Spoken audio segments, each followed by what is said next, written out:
Aujourd'hui, je vais vous parler de révolution tranquillou. Et la révolution, c'est changer le monde. Et pour changer le monde, ben, il y a les autres. Les autres, ils sont pas toujours accessibles. Et ils n'ont pas toujours franchement envie de changer. Alors, il reste vous. Vous pouvez vous changer. Vous pouvez aller vers un état tellement satisfaisant que vous allez donner envie à l'autre. Alors, le changement, ça commence par quoi? Ça commence par peser votre vie actuelle. Comment elle est votre vie? Euh, un peu pourrie. Et puis petit à petit, je me suis pas rendu compte, mais le coût de la vie augmente, ou alors j'ai fait tellement d'investissements que je me retrouve toujours à courir après l'argent, toujours à courir après le temps, et que tous les matins je me réveille en me disant allez, je fais ça et après ça ira mieux. Et puis on est après, puis j'ai fait ça, puis ça va pas mieux.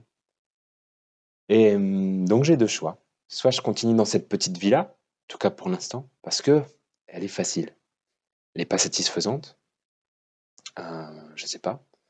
Euh, il y a eu des changements au boulot, il y a un nouveau manager, il m'en demande toujours plus. Et surtout, il me laisse pas faire mon boulot comme je pense qu'il devrait être fait. Mon collègue sympa avec qui je m'entendais bien est parti à la retraite ou il s'est barré parce qu'il s'est bien rendu compte que ce boulot-là devenait pourri.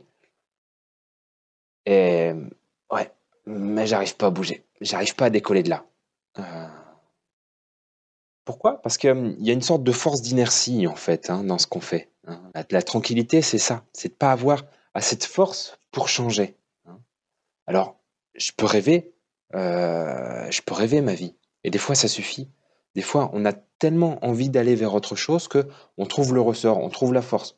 Voilà, on a une vie de plus en plus pourrie, on a des projets, des rêves de plus en plus grands, et donc on va réussir à basculer. Mais des fois, il y a autre chose.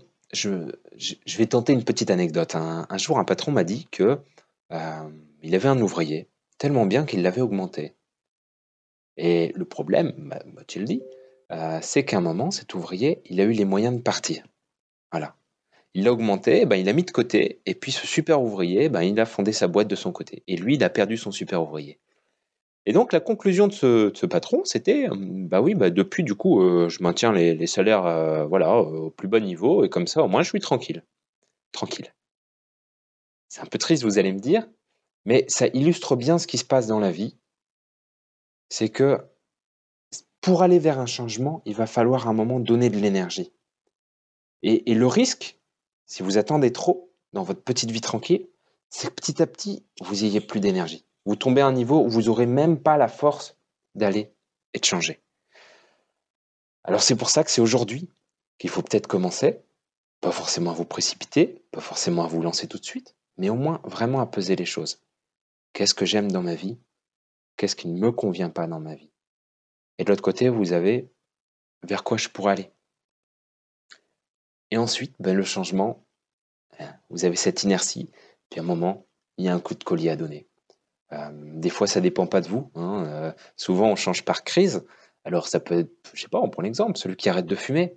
Et ben, petit à petit, le paquet augmente. Voilà, on en est à 10% du budget de son ménage. Et puis, un jour, il se réveille et il se rend compte. Voilà, la crise, c'est je réalise.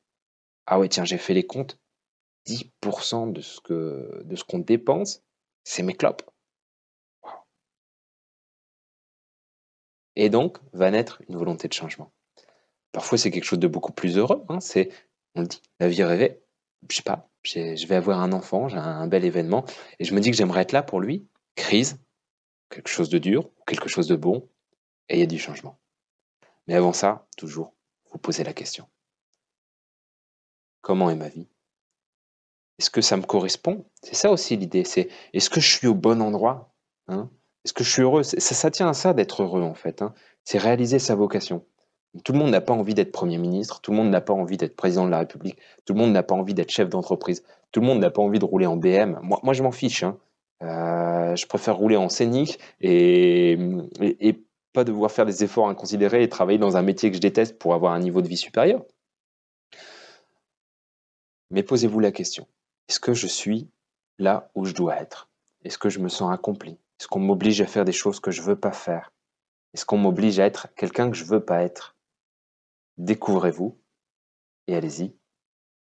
Quand ce sera le moment, faites votre changement. Mais faites attention de ne pas vous retrouver à un moment sans énergie, sans plus rien. Tellement de vidé que vous n'aurez même plus la force d'aller vers autre chose. Voilà, petit conseil du jour.